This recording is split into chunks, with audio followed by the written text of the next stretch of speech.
Hello everyone, welcome again to fine art study. टी2+बी का जो सिलेबस है हमारा टीजीटी और पीजीटी, तो उसमें हमारी टीजीटी की यूनिट 3 जो है वो चल रही है, जिसमें हम एडवर्टाइजमेंट के बारे में पढ़ रहे हैं। तो लास्ट वीडियो में हमने एडवर्टाइजमेंट और विजुअलाइजेशन जो है उसके बारे में पढ़ा था पूरा डिटेल से, और उसी का जो नेक्स्ट हमारा टॉपिक है वो रहेगा एडवर्टाइजिंग कैंपेन। ठीक है, और उसके बाद हम पढ़ेंगे टाइपोग्राफी के बारे में। तो स्टार्ट करते हैं। और इससे पहले के जो फर्स्ट यूनिट, सेकंड यूनिट और थर्ड यूनिट के जो पहले के पार्ट हैं वो आपने अभी तक नहीं देखे हैं तो ज़रूर देखिएगा। और स्टार्ट करते हैं। सबसे पहले देखिए कैंपेनिंग होता क्या है। तो निर्धारित लक्ष्यों के लिए की गई कोशिश, यानी कि कोई भी चीज़, कोई भी वस्तु है, उसको बिक्री के लिए हम जो जो एफ़र्ट्स डालते हैं, ठीक है, जो हम कोशिश करते हैं, तो उसको मतलब मार्केट में लाने के लिए हम जो एक पूरा प्रोसेस हम अपनाते हैं, बेसिकली वही कैंपेनिंग है। ठीक है, और जो जीएम रेगे है उन्होंने विज्ञापन योजना के 3 सिद्धांत दिए हैं। कौन कौन से? प्रभाविता, एकाग्रता और दोहराव। विज्ञापन योजना की प्रक्रिया, यानी कि जब हम कोई भी विज्ञापन बनाते हैं, एडवर्टाइजमेंट बनाते हैं किसी भी वस्तु का, किसी भी ब्रांड का, किसी भी कंपनी का, तो उसमें हमारी क्या क्या प्रोसेस होता है। ठीक है, तो इसी टाइप से आपके क्वेश्चन भी बनते हैं कि उनमें सबसे पहले, जैसे अभी इस टाइप के क्वेश्चन जो है अभी हमें जो चंडीगढ़ का एग्ज़ाम हुआ उसमें बहुत देखने को मिले हैं। तो एडवर्टाइजिंग में जब भी हम कोई भी जो कैंपेनिंग करते हैं, उसकी योजना बनाते हैं कि सबसे पहले हमें ये करना है, उसके बाद ये करना है, फिर ये करना है, फिर ये करना है। ठीक है, तो इसी टाइप से ये होता है कि सबसे पहले हमें कैंपेनिंग करने में ये हमारा जो प्रोडक्ट है वो देखना है, उसके हमें जो दर्शक हैं या जिन ऑडियंस तक हमें वो पहुंचाना है, वो टारगेट ऑफ ऑडियंस हमारा क्या है, उसी हिसाब से हमें वो बनाना है। किस मीडिया से हमें लॉन्च करना है, क्या हमारा बजट रहेगा, ठीक है, क्या कलर थीम रहेगी। क्योंकि अगर हम मान लो किसी की एक स्पेसिफाई एज के लिए हम बना रहे हैं, मान लो हम बच्चों के लिए कोई ऐड बना रहे हैं, ठीक है, तो उसके लिए हमें क्या ध्यान रखना होगा, जो कलर है वो थोड़े से बच्चों के हिसाब से उसमें कार्टून्स हों थोड़ा, और उस टाइप के फ़ॉन्ट हम यूज़ करें। किसी अगर हम एल्डर पर्सन के लिए मतलब उनको डेडिकेट कर रहे हैं, स्पेशली उनके लिए है, तो फिर उस हिसाब से हमें कलर, फ़ॉन्ट वगैरह सब चीज़ें उसमें रखनी होंगी। तो इसी टाइप से हमें जो पूरा प्रोसेस है वो देखना होता है। तो देखिए, सबसे पहले है विज्ञापन की संभावनाओं को खोजना। ठीक है, उसके बाद है संभावित बाजार का विश्लेषण करना, यानी कि सबसे पहले तो क्या है, हमें उनकी जितनी भी विज्ञापन की जो पॉसिबिलिटीज़ हैं वो हमें देखनी पड़ेंगी। उसके बाद कि उसका मार्केट, किस मार्केट में हम उसे लॉन्च कर सकते हैं, ठीक है, कौन सा मार्केट उसके लिए बेस्ट रहेगा, वो उन मार्केट्स का पूरा एनालाइज करना।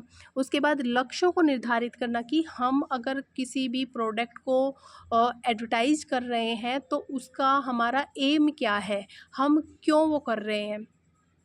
ठीक है, ये उसके बाद है बजट का निर्धारण।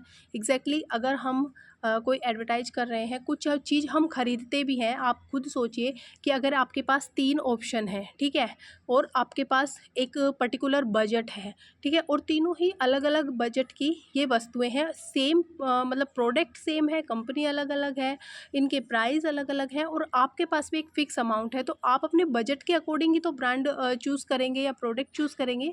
तो सेम कि आपको अपने जो बजट है उसका निर्धारण करना है। उसके बाद आपको किस मीडियम में इसको पब्लिश करना है वो आपको देखना है कि आप इसके पोस्टर लगाएंगे, आप इसको टीवी पर लाएंगे, आप इसको न्यूज़पेपर में देंगे, आप इसको रेडियो पर देंगे, ठीक है, आप इसको इंस्टाग्राम पे डालेंगे, यूट्यूब पे, किस पे, तो ये इस हिसाब से आपको मीडियम का चयन करना है। उसके बाद है उस माध्यम में इसको जारी करना, और सबसे लास्ट में है कि उसको एवल्यूशन करना, उसका मूल्यांकन करना। मूल्यांकन किसी भी चीज़ का बहुत ज़रूरी है। कि जैसे कि मान लो आप पूरे साल आपने पढ़ाई की है, ठीक है, उसके बाद सबसे लास्ट में क्या होता है, छोटे छोटे आपके टर्म्स होते हैं, आपके जो यूनिट टेस्ट वगैरह होते हैं, और लास्ट में क्या होता है, आपके फाइनल एग्ज़ाम होते हैं। फाइनल एग्ज़ाम क्या होता है, आपने पूरे साल में क्या पढ़ा, जो आपकी एक बुक है, ठीक है, उसमें आपने पूरे साल क्या पढ़ा, तो उसमें से आपका जो टेस्ट है, जो एग्ज़ाम है, वो लिया जाता है ताकि पता चल सके कि आपने कितना पढ़ा है। तो ये होता है मूल्यांकन करना। ठीक है, तो ये एक प्रोसेस है विज्ञापन योजना का। उसके बाद इसके लक्ष्य क्या क्या हैं, तो उत्पाद के प्रति उपभोक्ता की जागरूकता के स्तर और जिज्ञासा को बढ़ाना, यानी कि कोई भी हमारा जो प्रोडक्ट है उसको कस्टमर की मतलब जिज्ञासा को बढ़ाना, कि आपने कोई ऐसा ऐड तैयार करना जिसको देखकर ये लगे कि हाँ ये क्या ऐड है, इसको हमें ख़रीदना चाहिए, ठीक है, इस टाइप से। उसके बाद है उत्पाद के प्रति उपभोक्ता की सोच और धारणा बदलना, कि कोई एक मान लो कोई कंपनी है, ठीक है, उसने हमने अपने मन में ये बना रखा है कि यार इसके प्रोडक्ट तो बहुत ज़्यादा हाई रेट के होते हैं।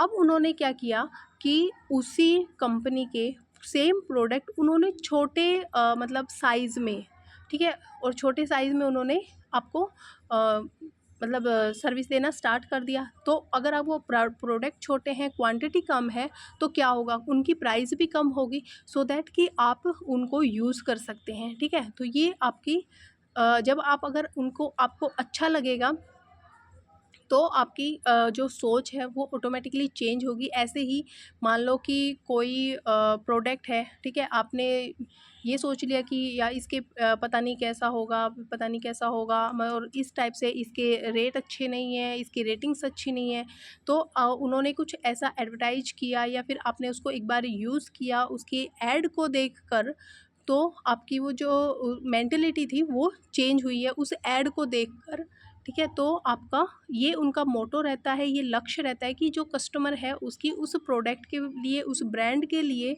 जो सोच है वो चेंज हो और पॉजिटिव फीडबैक जो है वो मिले। खरीदने के उद्देश्य को प्रभावित करना, कि जो प्रोडक्ट है वो उसकी सामने वाला जो कस्टमर है, जो ग्राहक है, उसको नीड है। वस्तु के प्रयोग के लिए प्रेरित करना, एक बार उपयोग के बाद बार बार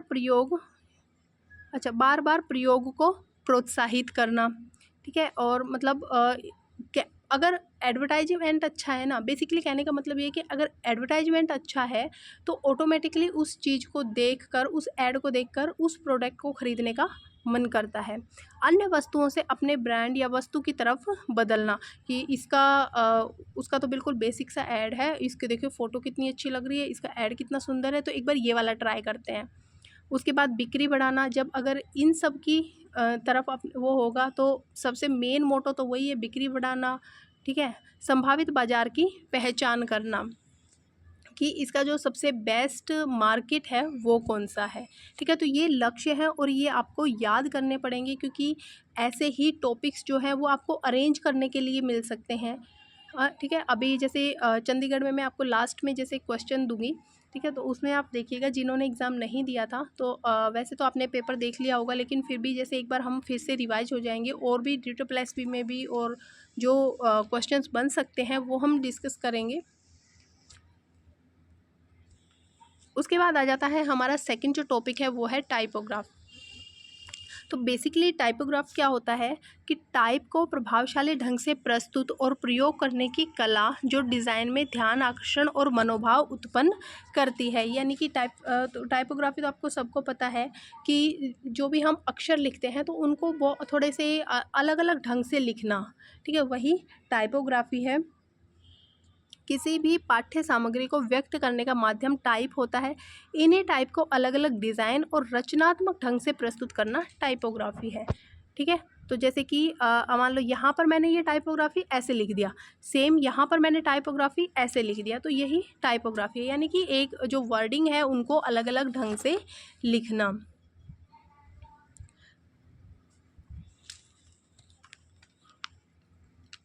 नेक्स्ट है टाइपोग्राफी के टाइप।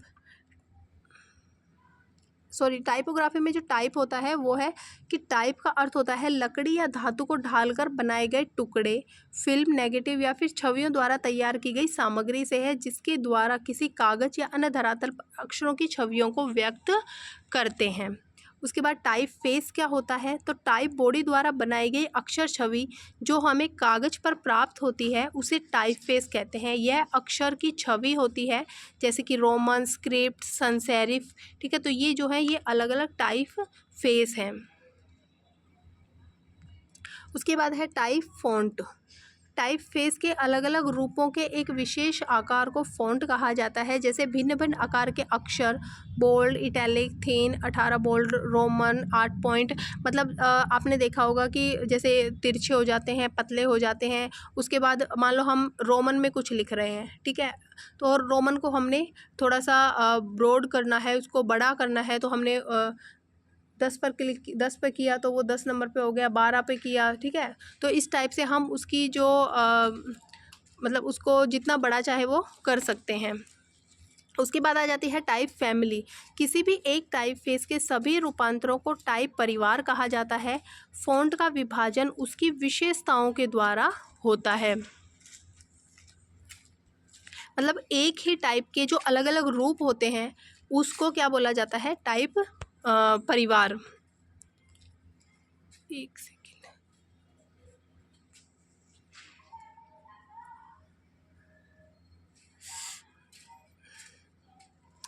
ये आपको साइड में दिख रहा होगा, जैसे एक ही फ़ॉन्ट है लेकिन इसको अलग अलग उसमें लिखा गया है। जैसे कि नॉर्मल है बिल्कुल, फिर थोड़े से ब्लैक बोल्ड कर दिए गए हैं, फिर ये है कंडेंस्ड ब्लैक, ठीक है। तो इस टाइप से एक ही फ़ॉन्ट को बिल्कुल अलग अलग उसमें लिखना, तो ये होती है टाइप फैमिली।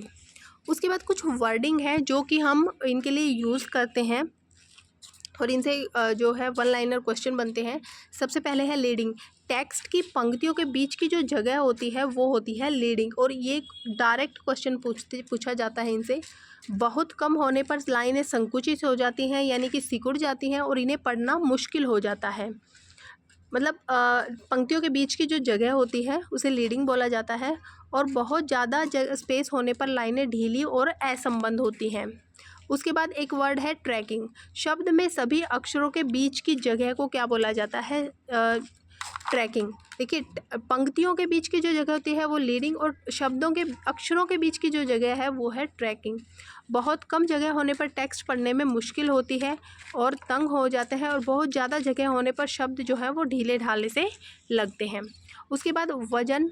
तो फ़ॉन्ट का वजन अक्षरों की मोटाई को दर्शाता है। एक बोल्ड फ़ॉन्ट मोटा, मासल, भारी, पतला और मध्यम होता है। मतलब एक ही फ़ॉन्ट को अलग अलग तरह से होता है। आपने देखा होगा कि वो तिरछा होता है, थोड़ा सा पतला होता है, मोटा, तो इस टाइप से। यहाँ पर कुछ टाइप के दिए गए हैं, तो इसको आप स्क्रीनशॉट लेके जो है वो देख लीजिएगा अच्छे से। उसके बाद है फॉर्मेट सेटिंग। पैराग्राफ को टाइप के द्वारा अंतराल में उचित ढंग से लंबाई चौड़ाई में व्यवस्थित करना फॉर्मेट सेटिंग होती है। किसी भी पैराग्राफ, कोई भी जो पैराग्राफ है उसके जो बीच का स्पेस है उसको बिल्कुल अच्छे से लंबाई चौड़ाई में एक मतलब बिल्कुल एग्जैक्ट स्पेस देना सभी अक्षरों में, तो वो कहलाती है फॉर्मेटिंग। और फॉर्मेटिंग जो है वो दो टाइप की होती है, जैसे सिमेट्रिकल और एसिमेट्रिकल। अब सिमेट्रिकल में क्या होता है?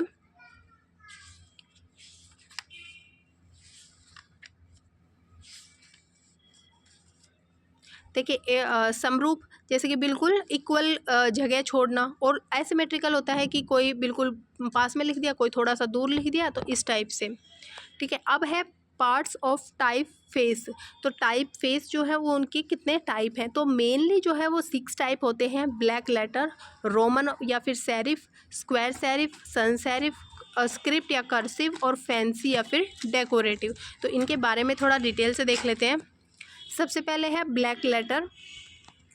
इनका प्रारंभ 10वीं से 12वीं शताब्दी में हुआ था। 11वीं 12वीं सदी में जर्मनी में ये प्रारंभ हुए थे, ठीक है। प्रारंभ इनका 10वीं शताब्दी में हो गया था, लेकिन मेनली जो इनका मतलब विकास है वो जर्मनी में हुआ था 10वीं 12वीं शताब्दी में।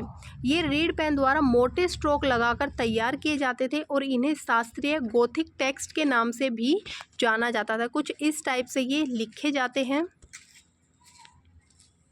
उसके बाद नेक्स्ट है रोमन, ठीक है। बहुत ज़्यादा फेमस है ये वाले। 15वीं से 17वीं सदी के मध्य मुद्रण काल में डिज़ाइन किया गया। 1470 में निकोलस जैनसन ने रोमन टाइप का निर्माण किया था। इन अक्षरों में पतले और मोटे स्ट्रोक्स का प्रयोग किया जाता है। मुख्य स्ट्रोक के साथ एक पूंछ अलंकरण जैसी आड़ी लाइन लगाई जाती है जिन्हें सेरिफ कहा जाता है। ये आपने देखा होगा कि जो ये पूंछ टाइप की निकली हुई होती है तो इन्हें बोला जाता है सेरिफ, और इन्हें सेरिफ टाइप भी कहा जाता है। तो ये इस टाइप से लिखे जाते हैं। उसके बाद आ जाता है हमारा थर्ड, वो है स्क्वायर सेरिफ। 1800 ईस्वी के आसपास पोस्टर के अक्षरों के रूप में प्रयोग हुआ। इन फ़ॉन्ट में अक्षर के आकार के अंत में एक चौकोर सेरिफ होता है। इन्हें मिस्र की टाइप शैली और स्लैब सेरिफ के नाम से भी जाना जाता है। डिस्प्ले टाइप में अधिकतर इनका प्रयोग किया जाता है। ठीक है, और जो मतलब डिस्प्ले की चीज़ें होती हैं उनमें मोस्टली ऐसे में लिखा जाता है। तो ये होते हैं स्क्वायर सेरिफ। उनमें जो हमने अभी सेरिफ पढ़ा था उसमें जैसे इसे चोंच टाइप का, एक मिनट में दिखाती हूँ डिफरेंस। ये देखिए, इनमें जो है बिल्कुल तीखा सा ऐसे ये निकले हुए होते हैं पूंछ। ये आप इनको थोड़ा जूम करके देखिएगा, ठीक है। और इसमें आप डिफरेंस देखिए, इसमें बिल्कुल ऐसे चौकोर आपको नीचे ये जो दिख रही है ये यहाँ पर आपको बिल्कुल स्क्वायर टाइप में दिखेगी। तो ये होते हैं स्क्वायर सेरिफ। उसके बाद है सन सेरिफ। तो 19वीं सदी में स्क्वायर टाइपफेस का विकास हुआ। सेंस जो है वो फ्रेंच शब्द है जिसका अर्थ होता है के रहित, यानी कि सेरिफ, सेरिफ का मतलब होता है कोई भी जैसे ये वर्ड है और उसके जो हम ऐसे पूंछ टाइप के लगाते हैं ये सेरिफ होता है। और यहाँ पर है सन सेरिफ। सन का मतलब होता है के रहित, यानी पूंछ के रहित, यानी बिल्कुल नॉर्मल जो लिखते हैं। तो ये इस टाइप से बनते हैं,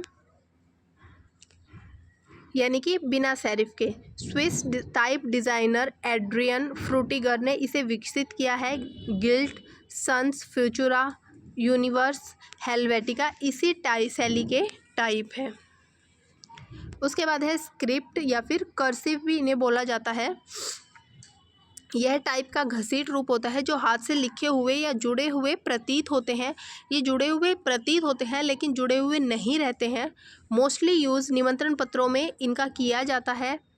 मैनरे हिल, लेजेंड, जेर्फ कैनरी इसी शैली के अंतर्गत आते हैं। तो देखिए ये इस टाइप से आपको ये देखने को मिलेंगे, कर्सिव जैसे ही लगते हैं मोस्टली, मतलब एक टाइप से कर्सिव या फिर स्क्रिप्ट, दोनों में से कुछ भी इन्हें बोल सकते हैं।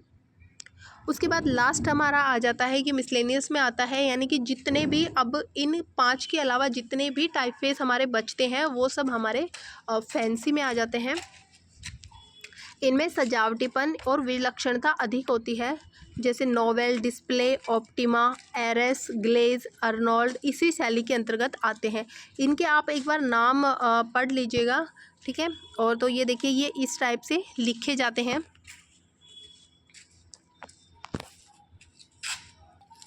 तो ये यहाँ पर हमारा जो टाइपोग्राफी वाला टॉपिक है वो हमारा कंप्लीट होता है। नेक्स्ट में हम जो हमारी कैलीग्राफी है, मोनोग्राम है, ये सब हम कवर करेंगे, फ़ोटोग्राफी वगैरह, ठीक है। और अपने दोस्तों के साथ शेयर कीजिएगा वीडियो को।